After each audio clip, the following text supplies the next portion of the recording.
नमस्कार शिक्षक साथियों, एक बार फिर से स्वागत है आपका चैनल चर्चा विद हिमी में। साथियों, निपुण भारत अभियान के तहत कुछ ऐसे नए बिंदु हमारे परिषदीय विद्यालयों के शिक्षण में जुड़े हुए हैं, जैसे बाल वाटिका, विद्या प्रवेश, स्कूल रेडीनेस।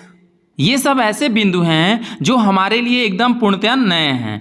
उन्हीं के क्रम में चहक एक ऐसा शब्द हमारे सामने आया हुआ है जिसपे हम कहीं न कहीं अपने परिषदीय विद्यालयों के शिक्षण कार्य या किसी भी अभिलेखीकरण में इसका इस्तेमाल तो करते हैं, लेकिन ये चहक कार्यक्रम है क्या, इसके विषय में हम बता नहीं पाते हैं। ठीक है, हमारे पिछले वीडियो के भी कमेंट बॉक्स में बहुत से ऐसे प्रश्न आए थे कि चहक कार्यक्रम क्या है, क्या चहक और विद्या प्रवेश एक ही है, क्या चहक और रेडीनेस एक ही है, ऐसे करके अन्य भी बहुत से कन्फ्यूजन की स्थिति लोगों में बनी हुई थी। तो इसीलिए हमने एक नया वीडियो लेके हम आए हुए हैं जिसमें हम केवल चहक क्या है, चहक का उद्देश्य क्या है, यदि निरीक्षणों में पूछा जाए कि चहक क्या है, अपने शब्दों में बताइए, चहक के बारे में आप क्या जानते हैं ये बताइए, तो अब आप यह वीडियो देखने के बाद आसानी से बता लेंगे। ठीक है, बहुत सरल है इसका, लेकिन एक होता है ना कि इसको व्यक्त नहीं कर पा रहे हैं हम, तो वो वाली स्थिति बनी हुई है। अब इस वीडियो के बाद आप आसानी से व्यक्त कर लेंगे। ठीक है, इस वीडियो में हम यही देखने वाले हैं कि चहक क्या है।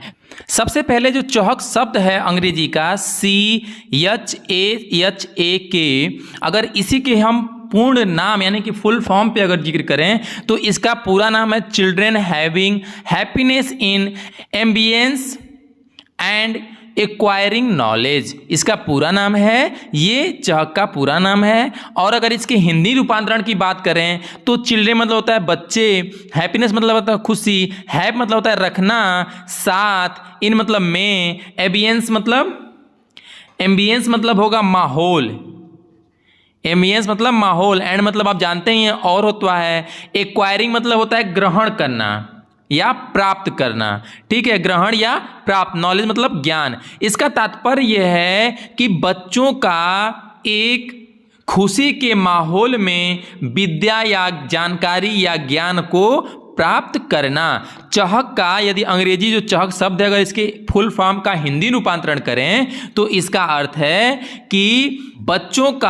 आनंदमयी माहौल में, खुशी के माहौल में ज्ञान को या विद्या को या जानकारी का ग्रहण करना या प्राप्त करना। ठीक है, यानी कि कहने का तात्पर्य यह है कि बच्चे जब छोटे बच्चे होते हैं तो वह जानकारी कैसे प्राप्त करना, प्रसन्नता के साथ कैसे प्राप्त करेंगे, जब उनके सामने आप डर का, भय का और एक बहुत ही तानाशाही पूर्ण अगर शिक्षण कक्ष आप बनाएंगे तो निसंदेह बच्चे उसको जो है उसके लिए उसको तनाव के माहौल में वो विद्या या ज्ञान ग्रहण नहीं कर पाएंगे। तो उनके लिए खेल का वातावरण क्रिएट करना पड़ेगा, उनके लिए आनंदमयी वातावरण क्रिएट करना पड़ेगा।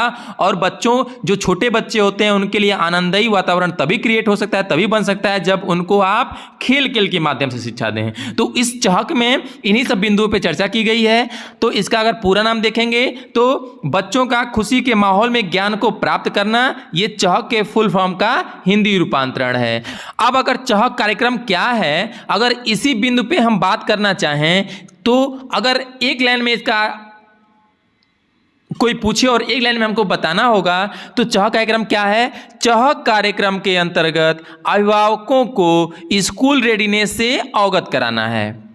चहक कार्यक्रम का उद्देश्य या चहक कार्यक्रम के अंतर्गत अभिभावकों को स्कूल रेडीनेस कार्यक्रम से अवगत कराना है। स्कूल रेडीनेस कार्यक्रम क्या है इसके विषय में हम अलग से इस पे चर्चा कर चुके हैं।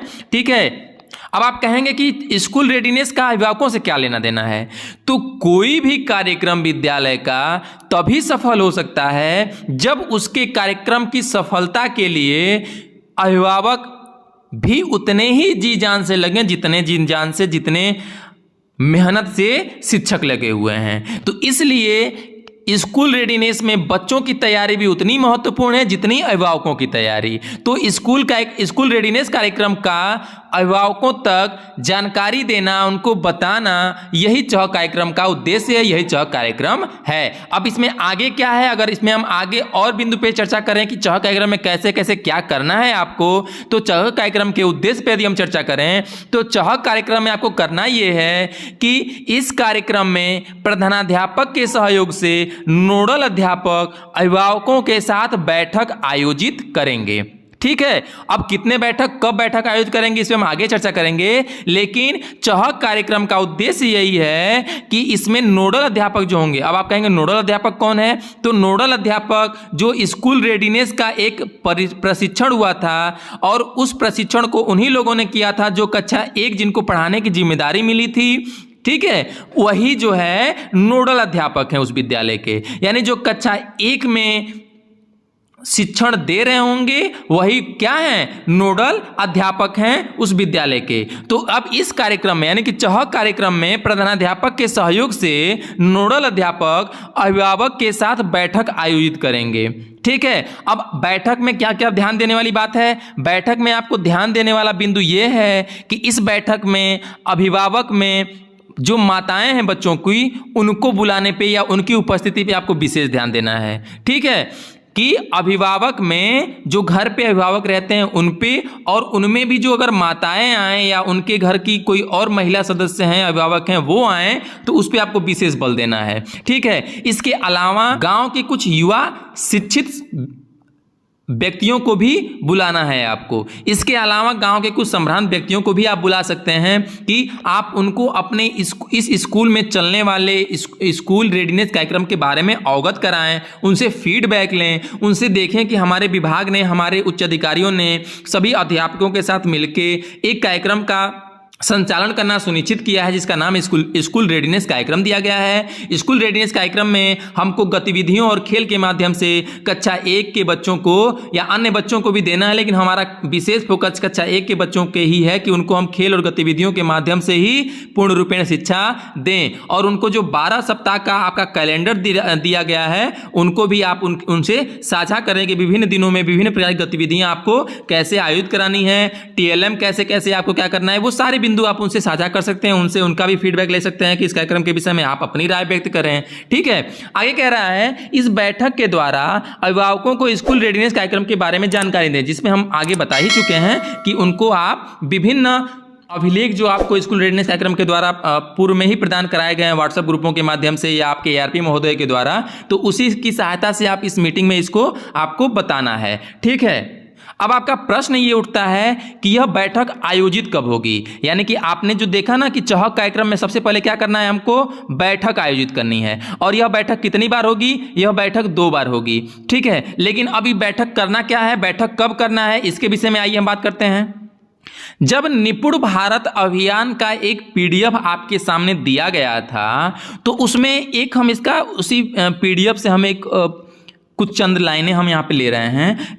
चहक कार्यक्रम का बैठक कब कब आयोजित कराना है उसके संबंध में देखिए, यहाँ पे माह लिखा हुआ है, यहाँ पे गतिविधियां लिखा हुआ है। हम पूरा नहीं यहाँ पे उठाएंगे, हम केवल एक बिंदु उठाएंगे। 1 अप्रैल से 20 अप्रैल तक समय दिया हुआ है। कक्षा 1 में बच्चों का नामांकन एवं चहक के अंतर्गत अभिभावकों का अभिमुखीकरण, यानी कि कक्षा 1 अप्रैल से 20 अप्रैल तक कक्षा 1 के बच्चों के नामांकन के लिए अभिभावकों के साथ आप मीटिंग करेंगे और चहक कार्यक्रम के अंतर्गत अभिभावकों को आप क्या करेंगे, स्कूल रेडीनेस कार्यक्रम के बारे में अवगत कराएंगे, बताएंगे, ठीक है। यहीं से आप ध्यान दे लीजिए कि चहक कार्यक्रम और स्कूल रेडीनेस कार्यक्रम एक नहीं है, अलग अलग है। चहक कार्यक्रम के अंतर्गत स्कूल रेडीनेस कार्यक्रम के बारे में बताना है, ठीक है। ये पहली बैठक हो गई। अगर इसको आपने जो शुरुआती समय में, कहने के तात्पर्य यह है कि 1 अप्रैल 20 अप्रैल की बात कही जा रही है, अगर इसको आप अगर शुरुआत में ही आपको करना है, आप समय इधर उधर कर सकते हैं। इधर का मतलब 1 अप्रैल के पहले तो नहीं करेंगे, 1 अप्रैल के बाद ही आपको करना है, ठीक है। आप उसको जब चाहें तब कर सकते हैं। तो ये स्कूल जो नया सत्र शुरू हो रहा है उसी सत्र के शुरुआत में आपको चहक कार्यक्रम का में क्या कर लेना है, अभिभावकों के संग एक बैठक आयोजित कर लेनी है। अब दूसरी बैठक कब करनी है, अब दूसरी बैठक देखिए यहाँ पे लिखा हुआ है 1 सितंबर से लेके 15 सितंबर के बीच में। अब इस जो दूसरी बैठक है वो फिर से ध्यान दीजिए, पहली बैठक हमको 1 अप्रैल 20 से 20 अप्रैल के बीच में करना है और दूसरी बैठक 1 सितंबर से 15 सितंबर के बीच में करना है। और इस बैठक में क्या करना है आपको, पहले में तो आपको नामांकन और अभिमुखीकरण यानी उनको बताना है किसके, स्कूल रेडीनेस कार्यक्रम के बारे में, और दूसरी बैठक में प्रगति आकलन एवं अभिभावकों के साथ चहक द्वितीय चरण पर क्रियान्वयन, यानी कि यानी कि जो पहली बैठक आपको 1 से 20 अप्रैल के बीच में करनी है और दूसरी बैठक 1 से 15 सितंबर के बीच में करनी है। पहला अप्रैल में, दूसरा सितंबर में करना है। और पहली बैठक में आपको स्कूल रेडीनेस कार्यक्रम और नामांकन के संबंध में अन्य बिंदुओं पे भी चर्चा करनी है। नामांकन के विषय में भी, डीबीटी के विषय में भी आप उसमें अपना बिंदु जोड़ सकते हैं, लेकिन ये चह कार्यक्रम विशेषकर स्कूल रेडीनेस कार्यक्रम के बारे में ही है, ठीक है। और दूसरी बैठक में आपको 1 से 15 के बीच सितंबर के बीच में जो करनी है, उस बैठक में तब तक आपका जो 12 सप्ताह का कैलेंडर गतिविधि है वह समाप्त हो जाएगी। तो उसमें आपको उन बच्चों से, जिन बच्चों को आपने स्कूल में स्कूल रेडीनेस कार्यक्रम के कैलेंडर के अनुसार गतिविधियां और खेल और नाटक और कविताओं के माध्यम से आपने शिक्षण दिया है 12 सप्ताह में, उनको आप एक मंच छोटा सा बना के उन्हीं अभिभावकों के साथ, उन्हीं अभिभावकों के सामने उसका प्रस्तुतिकरण भी बच्चों से करवा सकते हैं, ठीक है, अपने सहयोग के साथ। उसके अलावा जो आपने 12 सप्ताह के दरमियान जो आपने टीएलएम क्रिएट किया हुआ है, टीएलएम बनाया है, उसका भी आप प्रस्तुतिकरण कर सकते हैं। और निसंदेह आप 12 सप्ताह का जो कैलेंडर दिया गया है उसकी सहायता से आप बच्चों में परिवर्तन जरूर दिखा पाए होंगे। तो उसको थोड़ा बहुत आप जितना भी आप दिखा पाएँ वो अभिभावकों के सामने आप जरूर उसका प्रस्तुतिकरण करें। उससे क्या होगा कि जब छोटे छोटे बच्चे कोई त्रुटियां भी करते हैं ना, तो वो बहुत मनमोहक होती है, उसमें आप कमियां नहीं दिखेंगी उसमें, ठीक है। तो इससे अभिभावकों में भी एक अच्छा संदेश जाएगा। और आपके तो ये 12 सप्ताह का जो गतिविधि और आपने इसका अभिलेखीकरण किया है, जो एक स्कूल रेडीनेस कार्यक्रम का जो एक पंजिका बनी हुई है, उसको भी आप अपना जो है प्रस्तुतिकरण उसके साथ भी कर सकते हैं। इसके अलावा जो आपको 2 आकलन करने हैं, आपको ये पता होगा कि स्कूल रेडीनेस कार्यक्रम में आकलन भी करना है बच्चों का 10 बिंदुओं का, तो उस आकलन को भी आप सभी के साथ साझा कर सकते हैं। एक पहले करना है शुरुआत में और एक लास्ट में करना है, तो वो आप इस चह कार्यक्रम के द्वितीय बैठक के पूर्व आकलन कर लें और उन बच्चों को, उन बच्चों के अभिभावकों को और साथ में ही अन्य लोगों को भी ये जरूर दिखाएं कि देखिए हमने इस कार्यक्रम में शुरुआत में ये आकलन किया था और बाद में हमने ये आकलन किया हुआ है, तो इन दोनों में ये अंतर है। और आपके सामने ये बच्चों ने इस प्रकार से प्रस्तुतिकरण किया है, या इन बच्चों से आप इस प्रकार से इन गतिविधियों को देख भी सकते हैं। आप आपके एआरपी और नोडल शिक्षकों के द्वारा, संकुलों के द्वारा विभिन्न गतिविधियों के छोटे छोटे वीडियो क्लिप भी आपके द्वारा साझा करने के लिए कहा गया था। तो अगर आपके पास उपलब्ध हो तो उनको दिखा भी सकते हैं, ठीक है, मोबाइल में, या आपके पास अगर